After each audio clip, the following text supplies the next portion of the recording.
একটা দেশের ভবিষ্যৎ প্রজন্ম যার হাতে গড়ে ওঠার কথা, সে মন্ত্রণালয়ের দায়িত্বে থাকা মানুষটি এখন সবচেয়ে বিতর্কিত নাম।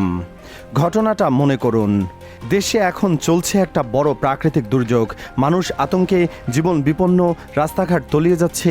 স্বাভাবিক যে কোনো দায়িত্বশীল প্রশাসন সেই মুহূর্তে পরীক্ষা স্থগিত রাখত, কিন্তু তিনি সিদ্ধান্ত নিলেন পরীক্ষা হবেই, যেভাবেই হোক।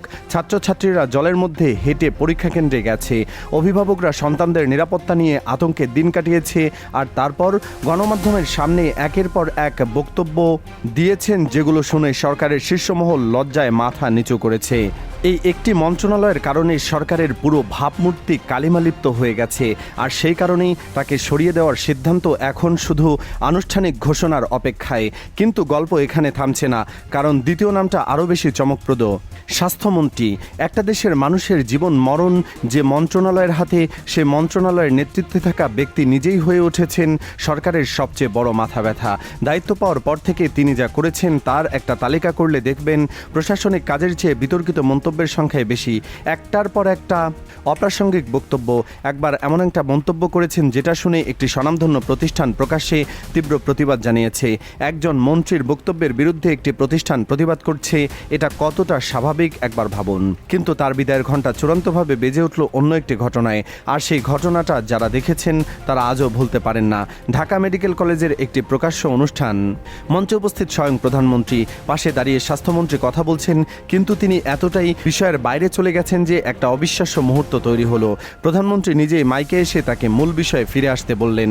প্রকাশ্য মঞ্চে, ক্যামেরার সামনে, সবার চোখের সামনে একজন মন্ত্রীকে যখন তার নিজের বসকে প্রকাশ্যে সংশোধন করতে হয়, তখন বুঝতে হয় সেই মন্ত্রীর প্রশাসনিক দক্ষতা ঠিক কোন তলায় গিয়ে ঠেকেছে। সেই মুহূর্তটাই ছিল মূলত তার অপসারণের অলিখিত সিলমোহর। এবার আসি তৃতীয় নামে, আর সেই নামটা সবচেয়ে ভিন্ন, কারণ এই তালিকাটাই এসেছে। তৃতীয় পূর্ণমন্ত্রীর বিরুদ্ধে অভিযোগ অদক্ষতা বা বিতর্কিত বক্তব্য নয়, তার বিরুদ্ধে অভিযোগ সরাসরি দুর্নীতির। নিজের মন্ত্রণালয়ের সীমানা পেরিয়ে অন্য জায়গায় গিয়ে অবৈধ তদবির করা, ক্ষমতার আড়ালে ব্যক্তিগত সিন্ডিকেট গড়ে তোলা, প্রশাসনিক কাজের অনৈতিক হস্তক্ষেপ, আর এসবের সুনির্দিষ্ট প্রমাণ কাগজে কলমে ডকুমেন্ট সহ সরাসরি পৌঁছে গেছে প্রধানমন্ত্রীর দপ্তরে। সুশাসন আর স্বচ্ছতার যে প্রতিশ্রুতি দিয়ে এই সরকার ক্ষমতায় এসেছে, সেই প্রতিশ্রুতির প্রথম পরীক্ষা এটাই।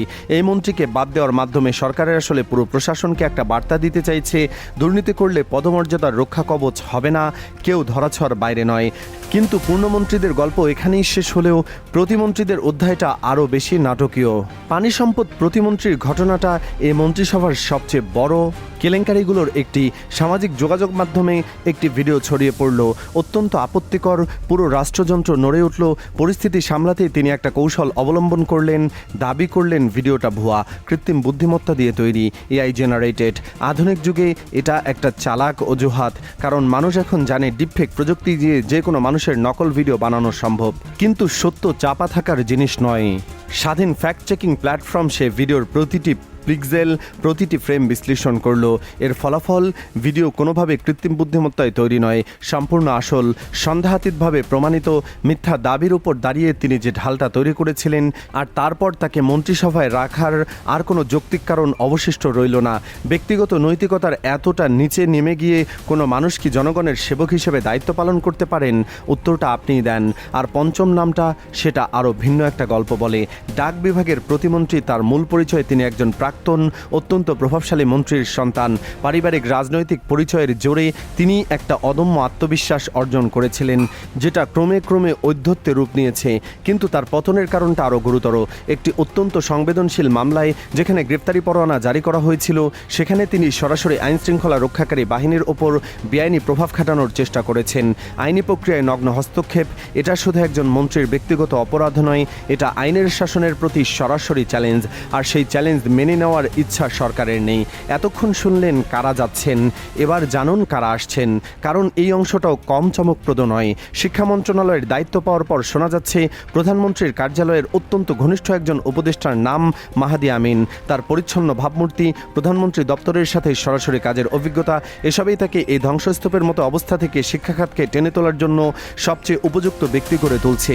অন্যদিকে স্বাস্থ্য খাতের হাল ধরতে যাচ্ছেন বর্তমান প্রতিমন্ত্রী ডাক্তার এম এ মোহিত। তাকে পদোন্নতি দিয়ে পূর্ণমন্ত্রীর দায়িত্ব দেওয়ার বিষয়টি প্রায় চূড়ান্ত। চূড়ান্ত। মাঠ পর্যায়ের স্বাস্থ্য ব্যবস্থা সম্পর্কে তার গভীর ধারণা এবং আগের কাজের পরিচ্ছন্ন রেকর্ড, এই দুটো জিনিস তাকে এই বিশাল দায়িত্বের জন্য সামনের সারিতে দাঁড় করিয়ে দিয়েছে। আর নতুন মন্ত্রী হিসেবে মন্ত্রিসভায় আসার দৌড়ে যাদের নাম সবচেয়ে বেশি উচ্চারিত হচ্ছে তারা রাজনীতির পুরনো বোদ্ধা। দলের দুঃসময়ে যারা মাঠে ছিলেন, রাজপথে ছিলেন, কারাগারে ছিলেন, তাদের এবার মূল্যায়নের সময় এসেছে।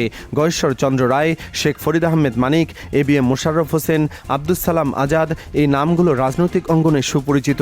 দীর্ঘদিনের ত্যাগ, নিষ্ঠা আর মাঠ পর্যায়ের অভিজ্ঞতা, এসব কিছু মিলিয়ে তারা মন্ত্রিসভায় নতুন রক্ত সঞ্চার করতে পারবেন বলে সরকারের শীর্ষ মহল মনে করছে। পাশাপাশি অধ্যক্ষ সেলিম ভুঁইয়া, খন্দকার আবু আশফাক, নজরুল ইসলাম আজাদ, মোহাম্মদ মুজিবুর রহমান, এই ত্যাগী নেতাদের অন্তর্ভুক্তি একটা স্পষ্ট রূপরেখা আঁকা হয়ে গেছে। শুধু দলীয় নেতাদের মধ্যেই সীমাবদ্ধ থাকছে না সরকার, টেকনোক্রেট কোটায় দেশের বিশিষ্ট বিশেষজ্ঞদের সরাসরি নীতি নির্ধারণের পর্যায়ে আনার কাজও চলছে। জোটের শরিক দলগুলোর দাবি মেটাতে এবং রাজনৈতিক ভারসাম্য ধরে রাখতে সেখান থেকেও নতুন মুখ আসবে মন্ত্রিসভায়। কিন্তু এই পুরো প্রক্রিয়ায় একটা সূক্ষ্ম হিসাব কষতে হচ্ছে সরকারকে। একসাথে এতজনকে বাদ দিলে প্রশাসনের ভেতরে কি বার্তা যাবে? বাকি মন্ত্রীরা কি ভয়ে আরও সংকুচিত হয়ে যাবেন, নাকি এটা তাদের আরও কর্মক্ষম করবে? এই প্রশ্ন নিয়ে প্রধানমন্ত্রীর দপ্তরে গভীর পর্যালোচনা চলছে। শোনা যাচ্ছে একটা মধ্যপন্থা বেছে নেওয়া হতে পারে। যাদের বিরুদ্ধে সরাসরি দুর্নীতি বা নৈতিক স্খলনের অকাট্য প্রমাণ আছে তাদের তাৎক্ষণিক বরখাস্ত, কোনো আপোষ নেই। কিন্তু যাদের সমস্যা মূলত অদক্ষতা বা প্রশাসনিক দুর্বলতা, তাদের একটা চূড়ান্ত সতর্কবার্তা দিয়ে করা নজরদারি রাখা হতে পারে। একটা শেষ সুযোগ, তারপরও না পারলে দরজা খোলা। কিন্তু মন্ত্রিসভার এই নাটকের চেয়েও বড় একটা প্রশ্ন এখন পুরো রাজনৈতিক অঙ্গনে টান টান করে রেখেছে। রাষ্ট্রপতি পদ, দেশের সর্বোচ্চ আসন, বঙ্গভবনের সেই চেয়ারে কে বসবেন, সেটা নিয়ে চলছে তীব্র জল্পনা। এই একটি সিদ্ধান্তের উপর নির্ভর করছে আগামী দিনের রাজনৈতিক স্থিতিশীলতা। দলের নীতি নির্ধারণী ফোরামের আসন্ন সভায় এ বিষয়ে চূড়ান্ত সিদ্ধান্ত আসার কথা। আর এখানেই সবচেয়ে বড় চমকটা লুকিয়ে আছে। সবচেয়ে বেশি যার নাম শোনা যাচ্ছে তিনি মহাসচিব মির্জা ফখরুল ইসলাম আলমগীর। দীর্ঘ রাজনৈতিক জীবন, পরিচ্ছন্ন ভাবমূর্তি, সর্বজন গ্রাহ্যতা, সবকিছু তাকে এই পদের জন্য স্বাভাবিক পছন্দ করে তুলেছে। কিন্তু শোনা যাচ্ছে আরেকটা সম্ভাবনার কথা। সরকার প্রধানের টেবিলে একটা সম্পূর্ণ ভিন্ন পরিকল্পনাও আছে। দলের বাইরে থেকে একজন অরাজনৈতিক সর্বজন শ্রদ্ধেয় ব্যক্তিকে রাষ্ট্রপতি করা। যদি এমন কিছু ঘটে তাহলে এটা বাংলাদেশের রাজনৈতিক ইতিহাসে একটা অভূতপূর্ব ঘটনা ঘটানো হবে, এমন কিছু যা আগে কেউ কল্পনাও করেনি। একই সাথে জাতীয় সংসদের উপনেতা পদের শূন্যতাও পূরণ হবে এই সভাতে। মানে আগামী কয়েকটা দিন বাংলাদেশের রাজনীতিতে একটা ঐতিহাসিক অধ্যায়ের সূচনা হতে চলেছে। মন্ত্রিসভায় কারা থাকছেন, কারা যাচ্ছেন, বঙ্গভবনে কে বসছেন, এই প্রতিটি সিদ্ধান্ত ভবিষ্যতের গতিপথ নির্ধারণ করবে। এখন বড় প্রশ্ন হলো, এই পুরো প্রক্রিয়াটাকে আসলেই জবাবদিহিতার একটা নজির হয়ে দাঁড়াবে, নাকি এটা শুধু রাজনৈতিক পুনর্বিন্যাসের আরেকটা অধ্যায়? নতুন যারা আসছেন তারা কি সত্যি পরিবর্তন আনতে পারবেন, নাকি কিছুদিন পর তাদের নামও একটা নতুন তালিকায় উঠবে? ইতিহাস বলে ক্ষমতার কেন্দ্রে বসলে মানুষ বদলে যায়। আজ যারা ত্যাগী আদর্শবান, কালকেও কি তারা একই থাকবেন? এই প্রশ্নের উত্তর সময় দেবে। কিন্তু এই মুহূর্তে একটা বিষয় পরিষ্কার, বাংলাদেশের রাজনীতিতে একটা ক্রান্তিকালের মুখে দাঁড়িয়ে আছে। আর এই ক্রান্তিকাল কোন দিকে মোড় নেবে সেটা নির্ভর করছে আগামী কয়েকদিনের সিদ্ধান্তের ওপর। আপনার কি মনে হয়, এই মন্ত্রিবদল কি সত্যিকারের জবাবদিহিতা, নাকি শুধু রাজনৈতিক দাবা খেলার আরেকটা চাল?